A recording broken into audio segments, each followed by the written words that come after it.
Planning Commission podcast is a spirited discussion with myself and a couple of my longtime colleagues in the profession. Our discussions are based solely on our own opinions and do not reflect the opinions or views of our employers, the American Planning Association, or even our alma maters. So grab a seat in the back of City Hall, dig out an old copy of Robert's Rules, and for goodness sakes, read your packet. The Planning Commission is now in session.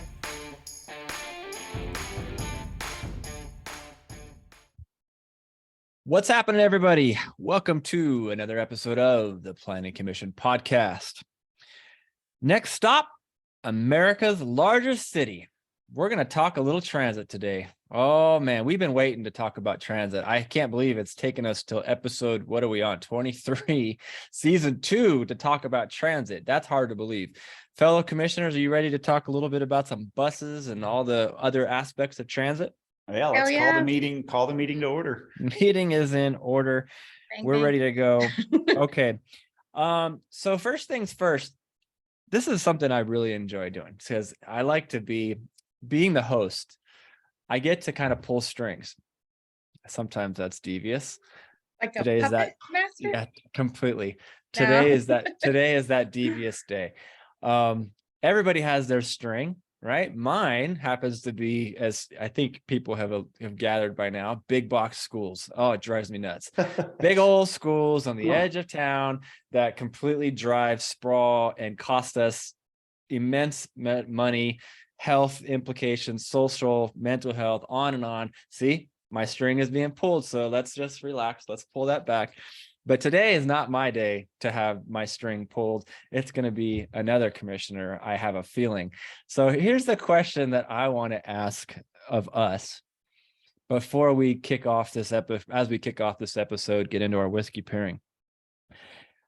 Commissioners, is it possible to be a good planner without riding the bus once in a while?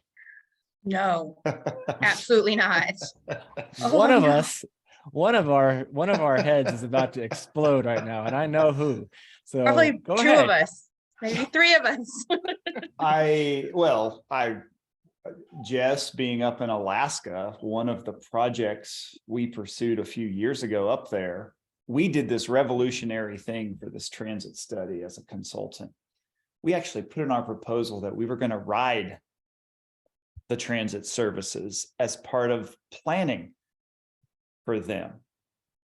And I didn't think that was revolutionary. I look at it as what I do every day.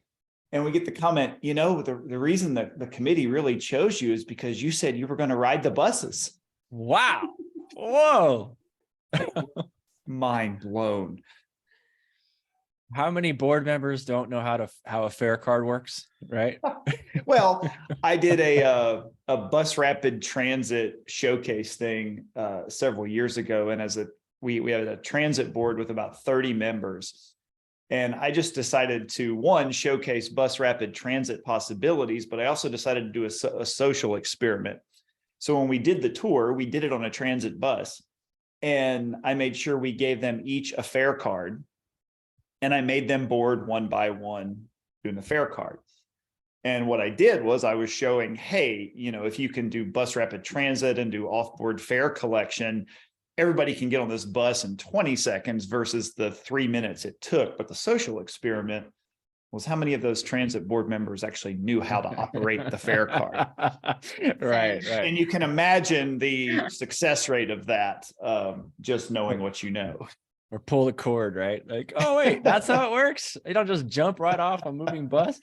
Jess, what do you think? Come on, elaborate for me. Can you be a good planner without riding the bus?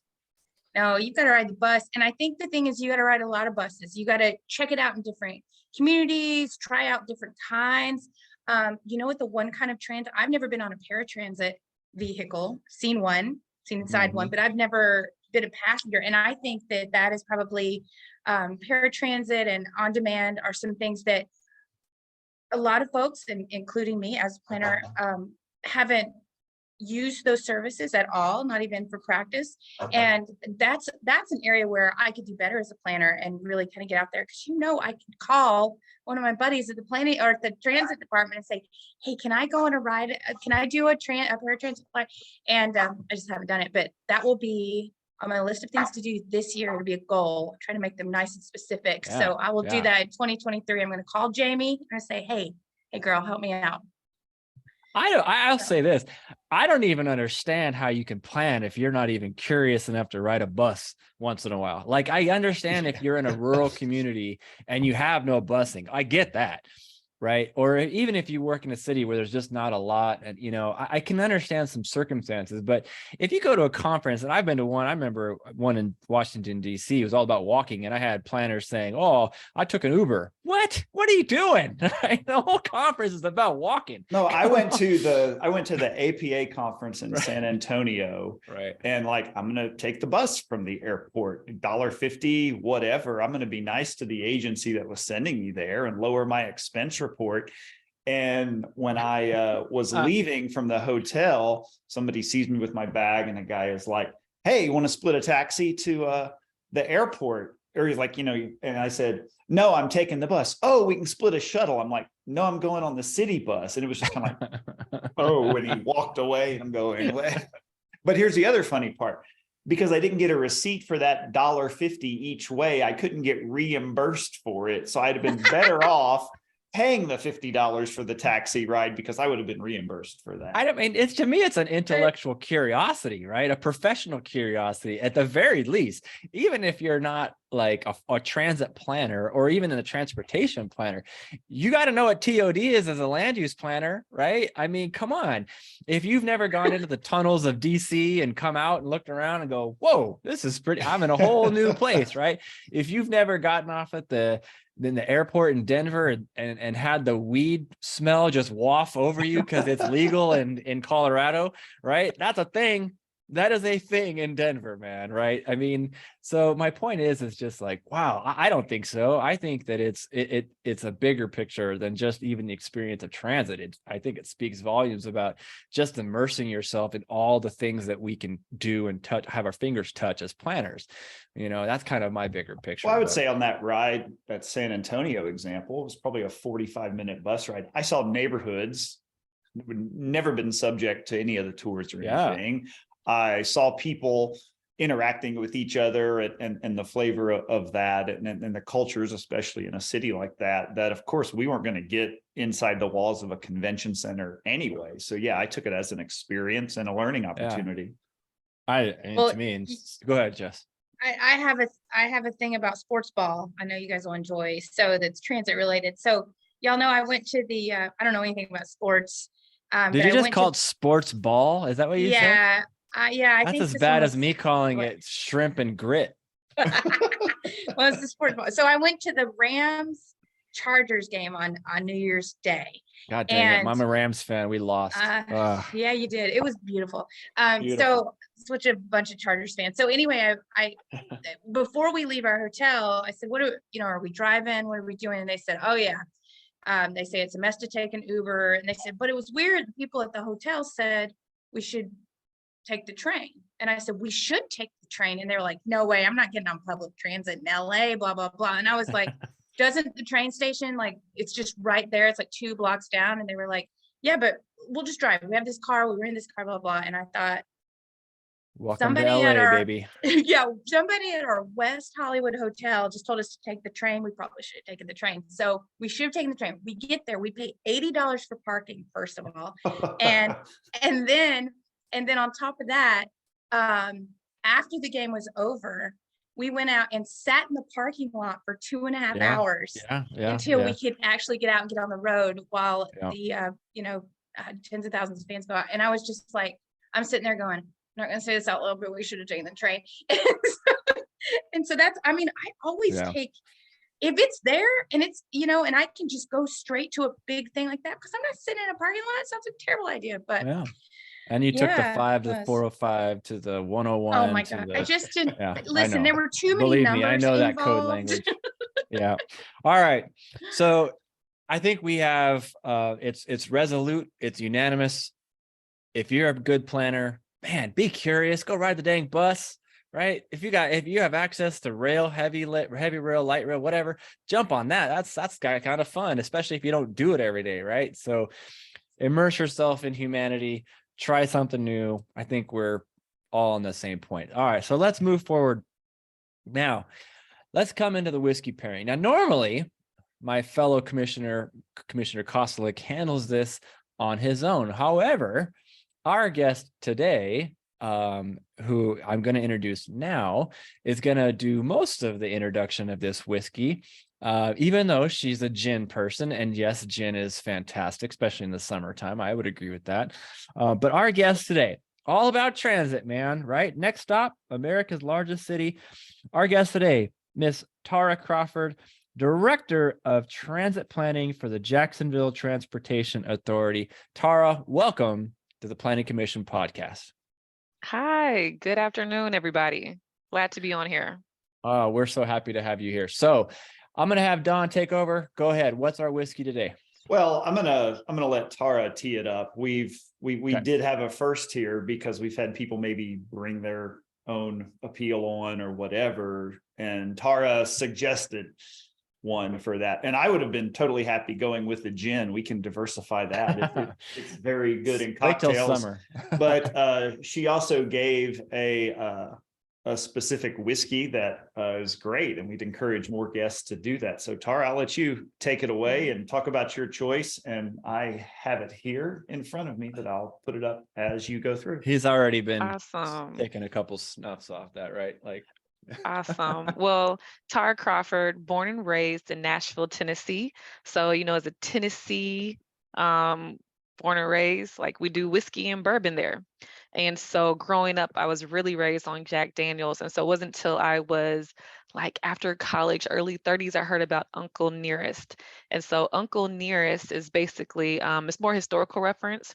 And so the makers of Jack Daniels, they actually utilize, I want to say, a former slave to actually help prepare the recipe that eventually came into Jack Daniels. And so that descendant, actually, their family worked at Jack Daniels for decades. And so the original recipe was almost lost. And then I want to say in like the late 90s or 2000s, they actually brought the recipe back up and they started their own. It's going to be produced in Tennessee as well, Uncle Nearest. And I think like a couple of years ago, the woman that really took up the reins of Uncle Nearest, she was the first African-American whiskey master blender or whatever it's called. And so I thought it was really awesome and I totally support it. There's so many good whiskeys from Tennessee. So another one is Old Smoky. They do whiskey and moonshine. Oh yeah. But Yeah. Tennessee, Nashville is going to be good to go if you want whiskey. So many craft distilleries. So recommend to go if you're ever in that area. Excellent. And I can say we were, my fiance and I, we did a trip to Tennessee. My family's in Western North Carolina, and we went to distilleries in Nashville, but also went to Jack Daniels, where they have a pretty significant display about Nearest Green, because he did teach Jack Daniels the Tennessee process and all of that. And I think a member of the Green family has worked at the distillery ever since and to this day. So yeah, it's a pretty compelling history with a drink that's obviously very important to the people of Tennessee and everything there. So great. Yeah, when great Chris said that, I'm like, ooh, yes, we are definitely running with that one. This is the first time I've had the 93 proof. I've had the 100 proof before. So always a good business expense to put it on the podcast. Yeah, perfect. And when you say raised on Tennessee whiskey, I'm hoping that meant not till like, at least 16, 17. Oh, I mean, no, not like... I didn't drink until I was 21. So of course not. No, I was very sheltered and I appreciate my parents, but yeah, not until 21. Perfect. Well, I mean, what about the cough syrup though? Because when I was a kid, I didn't drink till I was 21 either, but there was Christian Brothers brandy in the cabinet. And I Oh. remember it would go in a little cup. If you had a cough or something, and a little of that, and there's a little lemon juice, a little honey, and it was like, here, drink this. You either threw up or your throat felt better and you fell asleep. Oh. So it just, No, we did it's not like, do that. I think no, that's more no. Memphis. More Oh. Memphis. Oh, I'm from the Yes. other side. Okay. I'm down the hill past Asheville. So Okay. Oh, that's where I goodness, grew up. goodness. We had a lot of things going on. No, Did but you I not mean, we have thought it was cough medicine? I syrup. mean, Listen, it was cough syrup. And then the other thing it did is it went in milkshakes. I don't know. That's just what we did. I thought that's how you made a milkshakes. milkshake. Yeah. Oh. Wow. Okay. Well, I get in on so that much note, trouble. Good thing my so- mom don't listen to this. so Tara, tell us a little bit about you. You talked a bit about growing up in Tennessee, but the Mm. professional version of you, the academic version of you, Yes. how did you get into planning, and how did you land in Jacksonville as the director of Mm. transit planning? So we'll go back. I don't ever disclose my age, but I'm younger than hopefully I look. But or no, I older than what I look. Let me clarify that.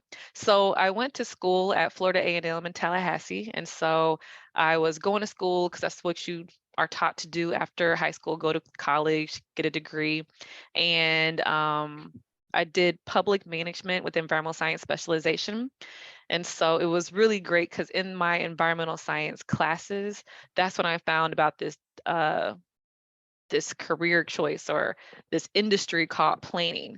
And so our teacher specifically referenced the Olympic Games in Atlanta in 1996 and how there was like environmental racism, and like how there was many different areas with the projects that were being selected at that time, and the low income, primarily minority communities compared to the more wealthier communities. And that's where I first heard about like EPA and environmental justice. And I was like instantly intrigued. And I was like, I want to do planning. Like, that would be awesome. And then I found out there's so much about planning. And I learned that, the income choices, transportation planners made the highest of the planners at that time, right? So I was like, I want to make a lot of money, but still want to help out the community. So I was still in Tallahassee, interned for free back in the day at Wakulla County as a regular planner. And then I did a lot of cold calling to a lot of the consulting firms in the area because, Tallahassee is the state capital of Florida. I lucked up and I got an internship with Cambridge Systematics. And I interned there for about a year and a half. And then they hired me at the height of the recession. And they were like, Tallahassee or Fort Lauderdale office. And I was like, obviously, I'm going to take my talents to South Florida. So I went to South Florida with Cambridge Systematics, worked there for about 5 years as a general transportation analyst. I will say that my previous interest was I wanted to do like ports and aviation. But for some reason, I kept getting stuck with all these transit planning contracts. And I used to go to the Florida Department of Transportation, District 4, which was in Fort Lauderdale a lot. And then because I kept getting these transit projects, and they're like, oh yeah, Tara is the transit person. And I was like, oh, well, I guess I am. And so then I really just leaned into it because I just kept getting a lot of transit work throughout the state of Florida and across the US in certain areas with Cambridge Systematics. I then looked up with another transit planning consulting firm, which was Tyndall Oliver, which is now Benesh. They got consolidated some years later. And so I did that as like a deputy project manager, really just working on South Florida transit agencies. One of the people that I worked with agencies was Broward County Transit. And so when they got a job that I wanted, because I was, with consulting is different, because, as a consultant, you work on a by project basis. And so once you complete the project, unless you follow up with the project manager, you don't really know if they took your recommendations. And so you don't really have that follow through. And I really wanted to have a project from end to end and know that after I did something, what happened after the fact. And so I was like, well, this job opportunity opened up at Broward County Transit for a senior planner. And I took a step and I did take a bit of a price cut in salary, but it worked out because now I'm doing a lot better. But it You was didn't just have what I those wanted to do. utilization reports every week to Yes. And to so hang I over thought your it was better for work-life balance. And so actually got sick time for the first time, so that was awesome. But it was a really good experience, and I was always like, well, I can do this for a year, and if I don't like it, I can always go back to consulting. But I really enjoyed my time at Broward County Transit, working in transit and service planning, and then I thought I was going to be there forever, but then this job opportunity happened in Jacksonville, so I interviewed and I applied, and that's how I got to Jacksonville. So I've only been here for about almost 5 months, but I Already really on a love it. podcast. Yeah. That's how it goes. You just rise to the top. So I know that I have a little question for you here, and I'm just gonna change that up a little bit. Okay, so I'm thinking about all the cool stuff that's going on in transit, especially in Florida, but you can pick anywhere you want, Tara. What is like the most exciting development in transit that you're thinking about right now? So I think the most exciting, so one, I'm a full stop. I am a transit nerd all the way. I truly Good. believe in for any planners, transportation and access and mobility is so important for everybody. Transportation makes the world go round, and transit is for people that one cannot afford other transportation options, but it's also for people that just want to really be more environmentally friendly as well. So I'm a true huge fan and love for transit. But some of the things that I think is most exciting now, because we're sort of kind of operating in this post-COVID environment. So I think one is really understanding what's the new normal. So you'll hear a lot about that. What's the new normal?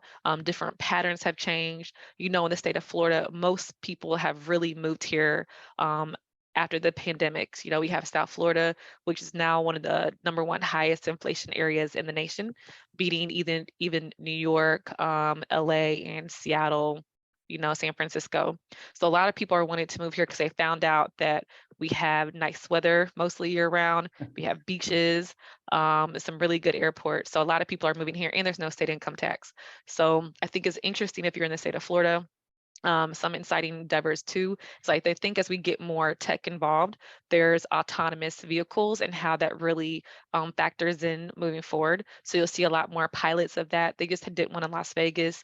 My agency JTA, we're working on a really big UTC connector project with autonomous vehicles. So that's going to be really Nice. exciting in the next couple of years as well. So I think that's going to be cool. And I think really just understanding as people are moving and they're living and work patterns are changing, either with remote or people working these alternative work schedules, I think it's going to be really interesting for transit agencies to really pivot and respond to meet those changing needs. And so it's not one solution fits all, not one size fits all. It's really going to be looking at what's the best options out there and finding what works best for your specific area.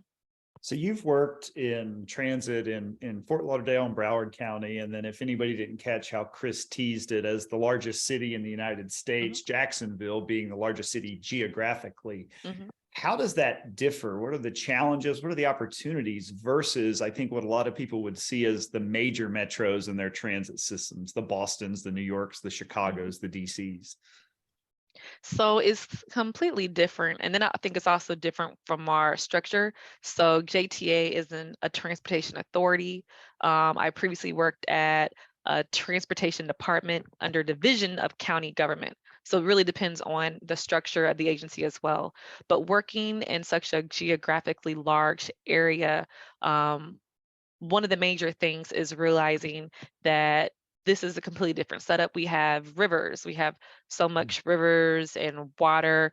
We have CSX, FEC going through here. So we have a lot of railroads that impact it as well. It's not really on a grid system. So it might work in South Florida or up north. It's much more of a grid system for your roadway. So your transit is really going to be impacted by the land use, how that's developed, how the street roadway characteristics are, and just how in general, sprawl is never going to be transit's friend. So the more dense you are, it's better. And so I agree with you, Chris, with these entities pushing the urban boundary, with the large schools and the large neighborhoods that are connected to nowhere. I mean, people think that they're getting a good deal because the housing might be quote unquote cheaper in cost, but you have to also think about your quality of life as well. If you're going to be aging in place, what happens because it's more expensive to have transit go out there? How close are you to a grocery store? So you have to think about, in my opinion, other things besides just the cost of where you're actually living. And you just made the case for our entry into this. If you're not riding the bus, to find out those kind of things and make that examination as a planner, tying all those things together becomes increasingly difficult. Mm-hmm. So Tara, you know, I'm sure probably dang near every day, but at least once a week, I'm guessing, get asked by somebody about how your system is doing, right? Your performance measures. And clearly every year you have to probably go in front of a board and talk about all of that, certainly to the public, and that return on investment and all that stuff. So I know that, ridership number has been a historically used metric to determine that, but I'm just curious, is that still your best way to know the health of a transit system, or are there other ways that you think maybe are better ways to understand how things are going? Now that's a really good question.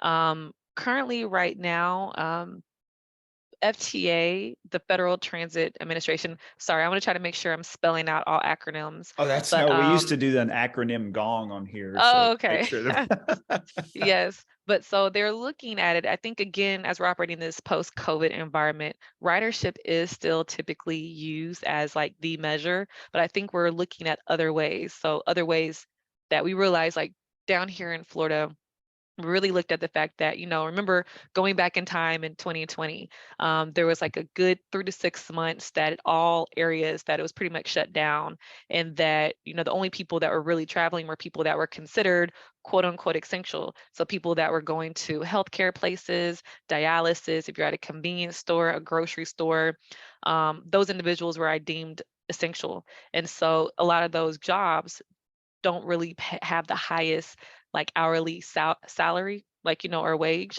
And so these are really people that are making minimum wage or they're low income. And how are they getting around? They're getting around by buses. And so I think you really saw that, a lot of the commuters and everything like the BRTs, that fell off like with the rail, but a lot of the buses, especially on routes where it served a lot of those medical facilities or grocery stores, those were still widely utilized by people that either A, were going to and from for work to serve the rest of the community that were sheltering at home because they had jobs that were able to do so, or it was also people that really needed to get around. And because, there was a period where, people were just not traveling, they might not have had a need, they had to use the bus to get there. And so I think what we're doing, we actually just looked at this metric starting this year here at JTA, where we're looking at how many vehicles serve an area that's typically low income. And so I think it's how well are we providing service for the populations that are most needed. So like transit propensity areas where most demographic groups are going to use transit. So you're going to look at low income, you're going to look at age, so people under the age of like 18. So I want to say that's generation alpha and generation, I think Z or something like that. That's what it's called. Sure. But they're the ones that are getting older, and they're also not getting driver's license as much. And also people that are over the age of 65, people that live in households with 0 cars. So those groups are more likely going to be more likely to ride transit. They might not, they still might have other options, and also minority. So we're looking at those areas to see like how well we're providing service for those groups where there's high concentrations where they're living. So you just brought up households, like 0 car households. It's really, I'm really glad you brought that up. I have used that term before, and I didn't even realize that one needed a planning term gong, but it does. I have friends that look at me and they go, "What do you mean a house without a car? How do people live without a car?" And I'm like, "I don't know. They do it though." So, so thanks for saying that. Which brings me to thinking about land use planning specifically. So with land use, and transportation planners, and I maintain that all transportation planners are actually land use planners, because we're just focusing on those arterials of the communities. What do you need from land use and transportation planners for your transit systems to be more successful, and I would say even more effective for your community and the people that you're serving, like those 0 car households? Now that's also a really good question. And so I think what a wish list would be for the Cadillac proposal for making transit grand is really when you're planning at the inception, you should really involve transit, the transportation provider. And so I think there's so much use that you can do. Like we're just currently working with the mall right now where the previous mall owners, they didn't really want us, like they knew that people that worked there was going to ride transit, but they didn't want to accommodate us with like that premium, spacing up front. So it sort of kind of put us in the back. And so it worked because people that were, we found out a lot of people that were riding it were, of course, going to and from the mall that worked there. But we just had a meeting with them earlier this week, new mall owners that really understand how important access to mobility is and how transit can really fall in line with that. And we're looking at hopefully moving our transit stop right next to the food court. And so that's not only going to spur more people, like, if you build it, they will come. So if people see that there's transit right next door to the opening, it allows more people to actually come in as well. And so I think it's realizing how beneficial it will be. I think that sometimes property owners or, big developers will say, well, we don't need transit. This is not our market because they're trying to build something that they think is going to be for high end. But I'm also thinking, who's going to work at your high end development? Who's going to be the security? Who's going to be the cleaning? Who's going to be all the people that's going to assist these people? You're probably not going to pay them top dollar. So they still need to get around and get to and from a location. So I think understanding that and tying that in and letting people know how important transit is to the overall function and operability of your location would really help. There's so many things that we can do, like by I'm a very big fan of like having like mobile spots. You know how with Uber and Lyft, you can do a geo-fenced area, and you can say, well, you can only pick up in front of this location, might be like 3 or 4 parking spots. You can actually use that and couple that and say, well, this is our like curb management. This is our pickup zone that can accommodate like a 40-foot bus or a micro transit vehicle, and then Uber or Lyft as well. But it's something that's shared. And so I think that we should be looking at these really new developments and try to figure out how to work together, because it's not going away. You're always going to have people needing transit.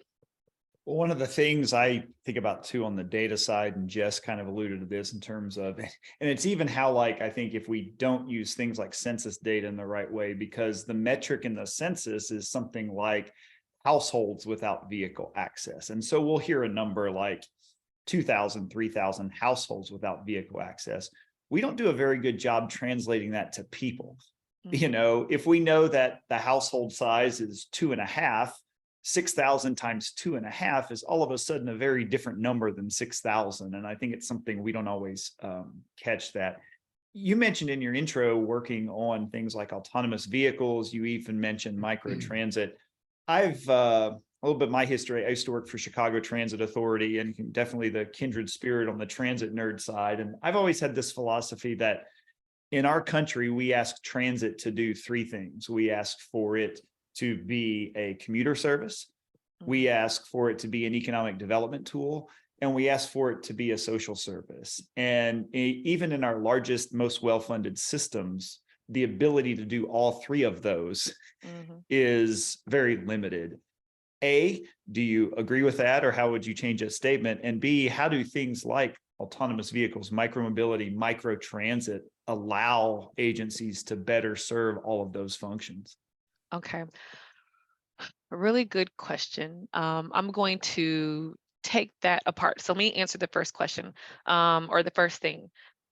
For people that might not know, there is a difference between microtransit and micromobility.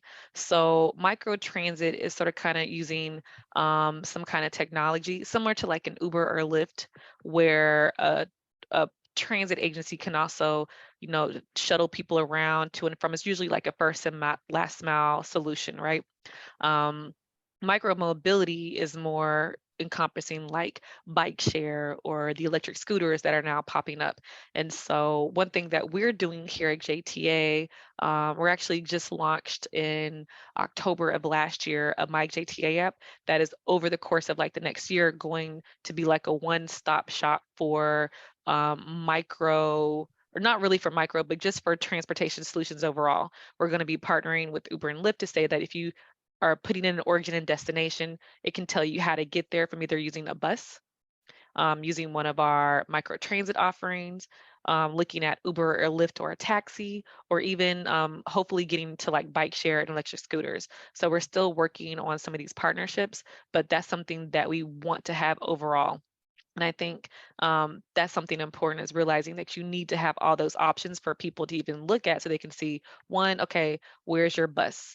How far is it going to be? What is the cost going to be? What are the potential transfers? So that way people can make the most informed decisions based upon, one, their time, and then also how much it's going to cost them, right?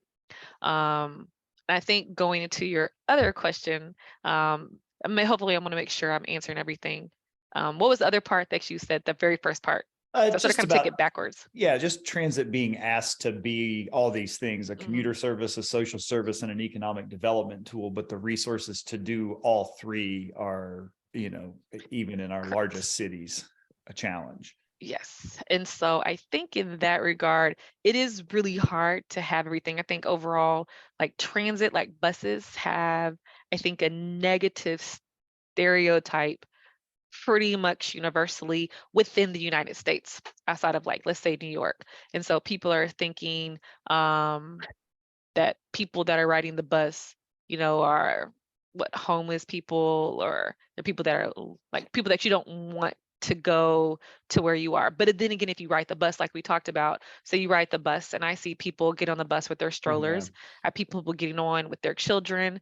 I see, somebody's like grandmother getting off to a dialysis clinic, somebody going to a park. I see a kid getting off from school. It allows them to be able to do something after school and then take the bus home.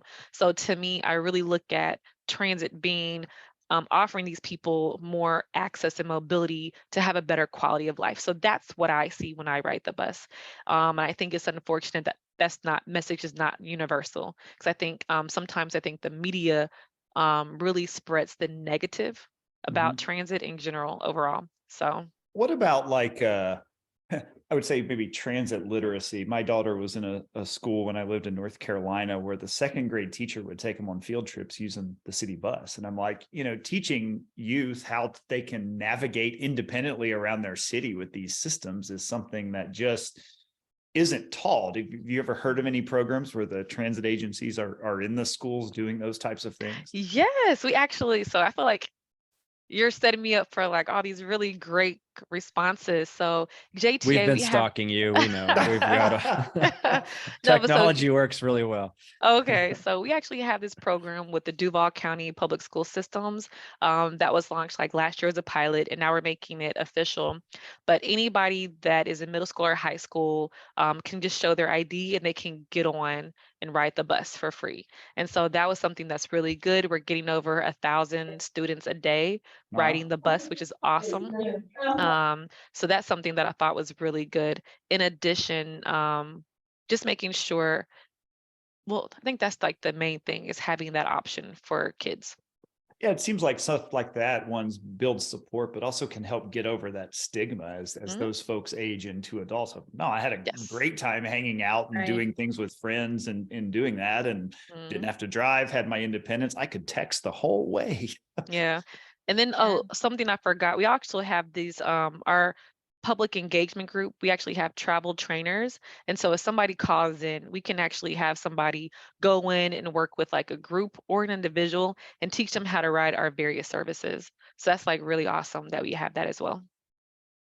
Awesome. So I'm thinking about, this is a little bit of a follow-up on what we were talking before, like what are you super excited about with transit? But what I want to know is, what are you excited about with the intersection between planning and transit? Because, I think that sometimes as a transit planning director, you kind of get, you were talking about at the beginning, all of this is, it would be so nice to see a project from the beginning to the end and see what happens and all that good stuff. And you get to do that working in an agency.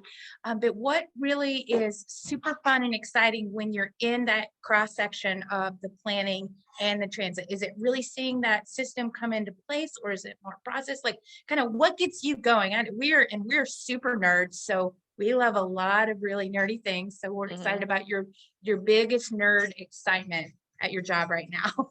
Gosh, What am I super Yeah. excited about? So I think, coming into this new organization, I think is looking at what's working and seeing how to make it better. So I can think from my consulting side, it was always like, what Mm, value added can you bring in? And I brought that with me over to the public sector side. So what is my value added in being here, right? And so again, my thing is to make this like a great system while I'm here and to leave it and set it up for, continued success after I leave, to be a part of like some really innovative things. Um, Again, realizing that we're in the new normal. So I talk about that a lot. Like I do other conferences. I'm always talking about the new normal. So really figuring out like what the new patterns are, where are people going, how to optimize it, how to make it better. And so that's my thing. Really making sure that service matches the existing demand. Because a lot of times, we have such big services. And again, because I was a consultant, I know what consultants should be able to do. I think I worked at really good consulting firms. And so I know that these are things that I know that we can do, that we can make things Yeah. better. So teaching that here for like me and my team, setting them up for success as well. And so I get excited because I'm like, okay, I see where we're maybe having too much service. I'm like very much numbers oriented.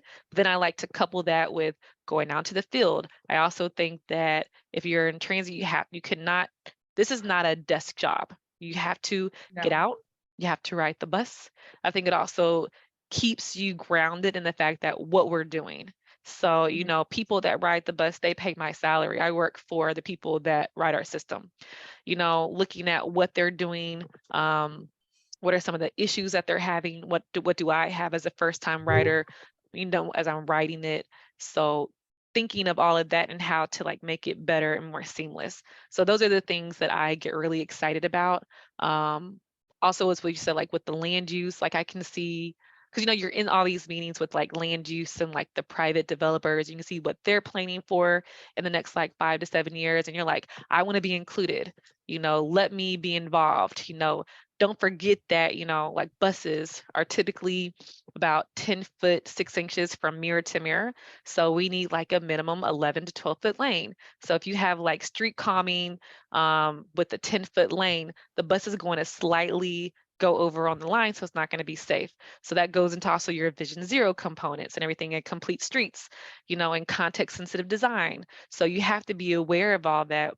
And so that's why I think it's important to talk to people that do transit as well as coordinating with them, think about like light synchronization. So there's so much yep. stuff that I think can really matter. It makes sense. And I think also is the more people that ride buses, that can also help with your traffic patterns. So there's so much that I I think told you everybody transit. has their string, and I think Jess Yeah. just pulled yours. I think Love we it. also I think we also just found an honorary commission member because Yeah, no holy kidding. cow. Whiskey You should I know I be talk pairing. a lot. My bad. I'm sorry. I get no, no, really no, no. No. You're doing great. Trust We me. might And then, we need somebody for guest host duties from time to yeah, time. yeah, So no doubt, right? Sometimes So I go someplace where there's no internet and they just keep doing things. So I just you can love always that. step in.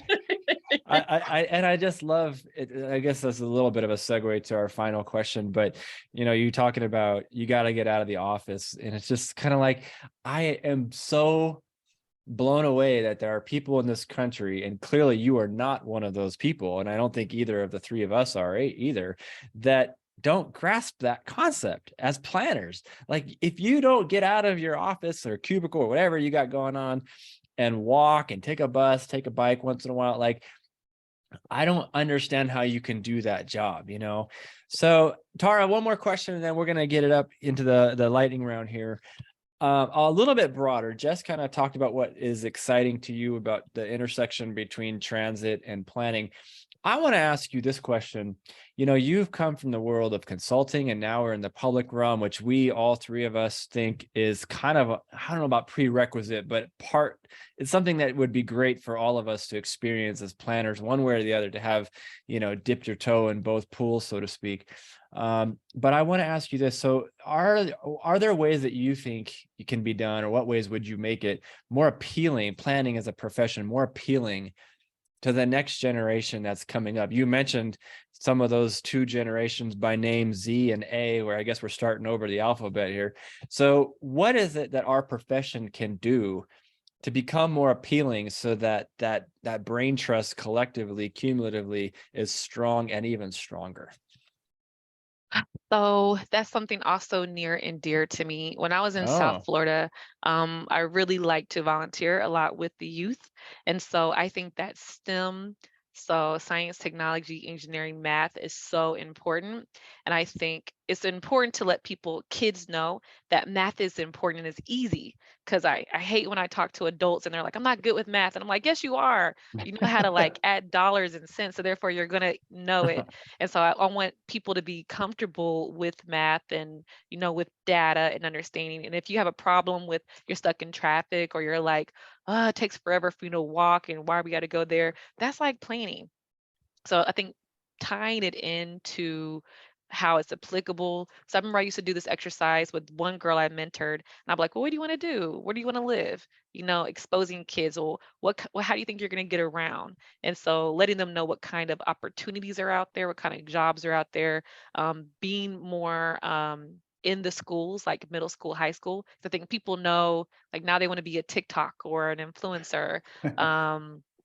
Or they want to be like a regular doctor, lawyer, teacher, but letting them know like one, this discipline exists, because I didn't know it existed until college. And then I was always involved, like I love transportation. And I was like, I can actually get paid to do this. Like, wow. And so I think it's just letting people know what is out there. really? Yeah, it's so funny because I had very much the same story, even down to do I choose community development or transportation, and somebody going, well, transportation, you make more money, and not knowing those things. So, well, yeah, this has been awesome, and I think hopefully eye-opening for those listening of just what a place like Jacksonville, Florida is doing. I don't think those places get enough attention for the innovation and things that we're doing. We tend to gravitate toward the major metros and not realizing that. So we're going to finish up here with a pretty lighthearted and quick hitting lightning round. And commissioners, I think I'm going to kind of repeat a question from one of our early ones, given Tara is from Nashville. Nashville hot chicken, worth the hype? You got any good imposters down there in Jacksonville? What's going on the hot chicken scene? What's your opinion on that? So I think hot chicken is a relatively new thing. It was not happening in not dating myself, the 90s, early 2000s when I was there. So I came back in like the mid 2010s and they're like hot chicken. And I was like, okay. So now I'm more like a barbecue person, but there are some really good hot chicken places in Nashville. So I will say that. I don't like hot chicken. I'm just going to say that right now. We talk about it all the time. And I'm just like, I don't know why there's chicken wings and then there's just like chicken. So we don't need to be putting all this stuff on it. Anyway, so I want to know, do you go for the Jaguars or do you go back home and Oh my gosh. I am Dolphins. offended. I have been a Tennessee Titans fan since 1999. I remember meeting Yancey Thigpen in the mall. He gave me a high five with the Santa hat. Like, I am a Titans fan to the bone. I did go to the Jaguars Titans game in Jacksonville. Yes. And it was tough the last 3 minutes, 50 seconds. It was a little sad. So no, I would never go for the Jaguars. Always a Titans fan.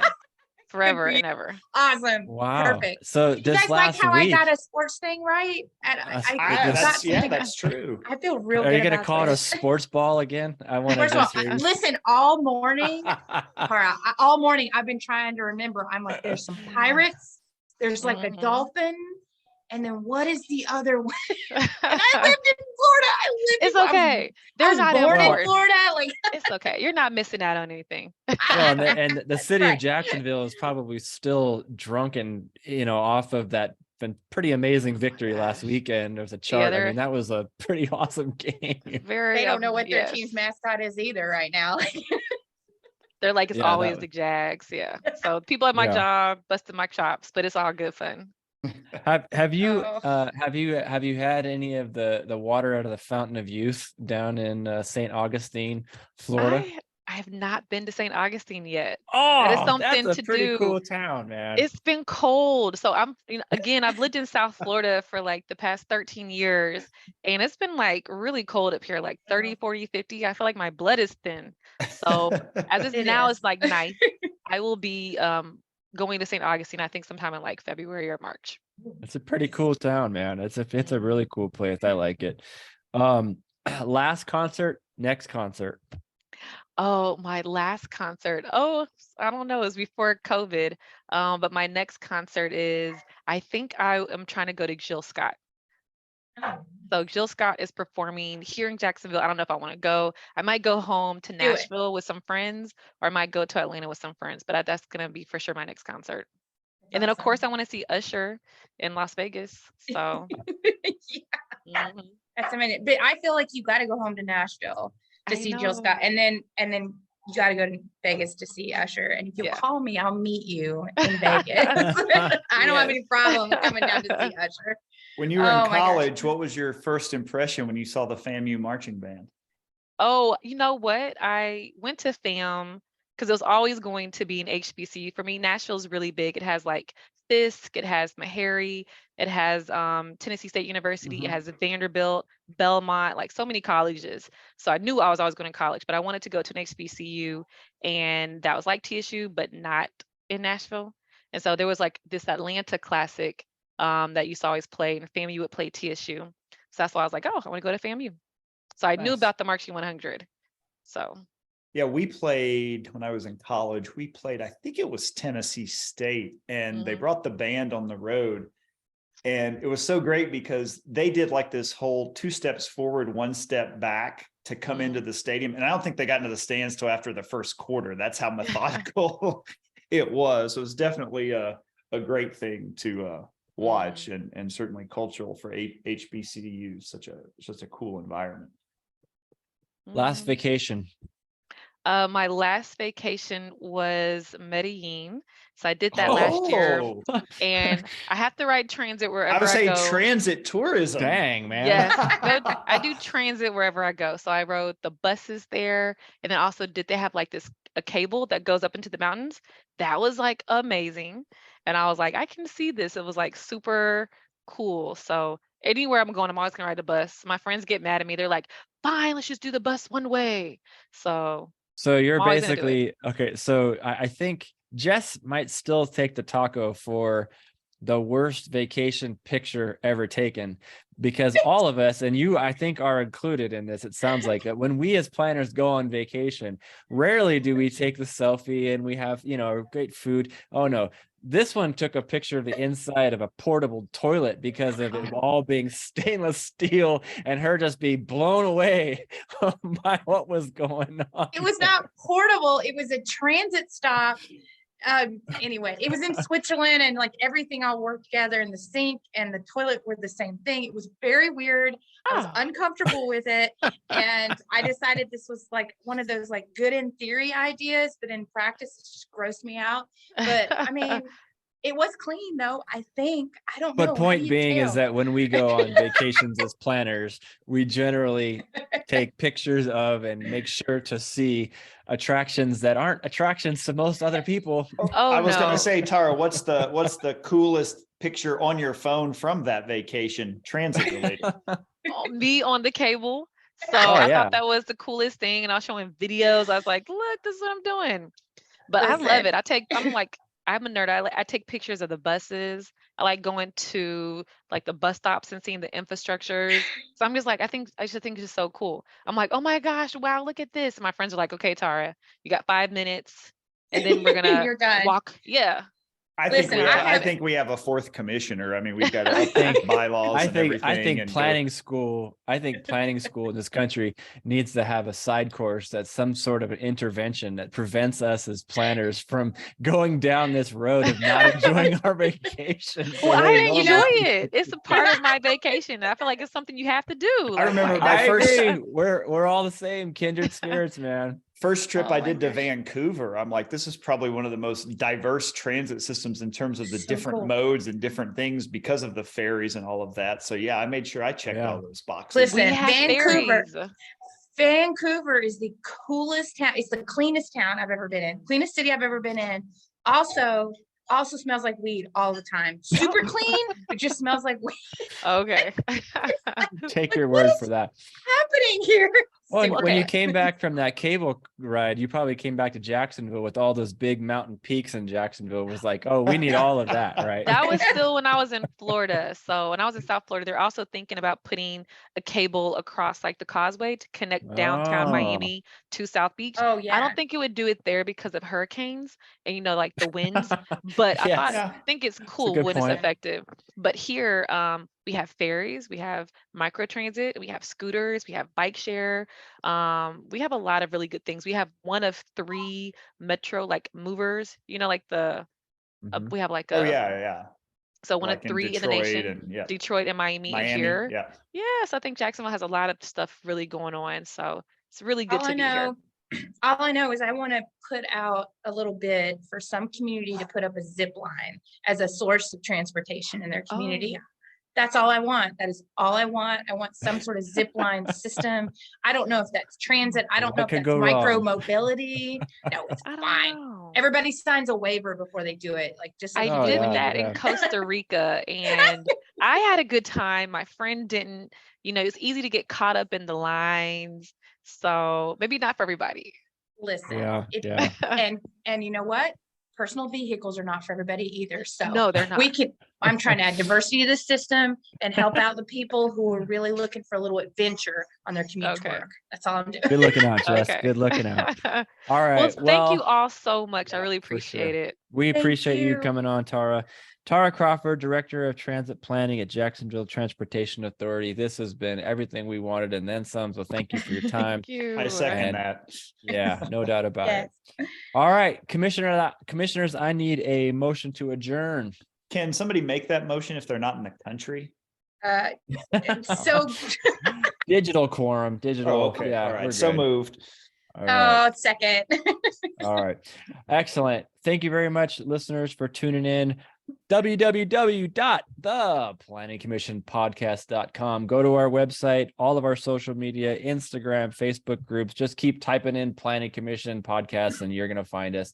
Also, make sure to go to our website. It's going to be a source of all of our episodes, 21 from last season, and we're already up to 3 on this one and more to come. So thank you all. We'll keep doing our thing. Appreciate it. We'll talk to you soon. Hey, everybody. Commissioner Danley here. Would you like to see more? Hear more? Well, we got you covered. Go to our website, www.theplanningcommissionpodcast.com. It's got everything you want. Guests, yep, past episodes, video, the audio, even our whiskey pairing, links to everything about all the people we've had on, books, websites, you name it. It's unbelievable. You want to reach out to us? Please. We'd be more than happy to chat.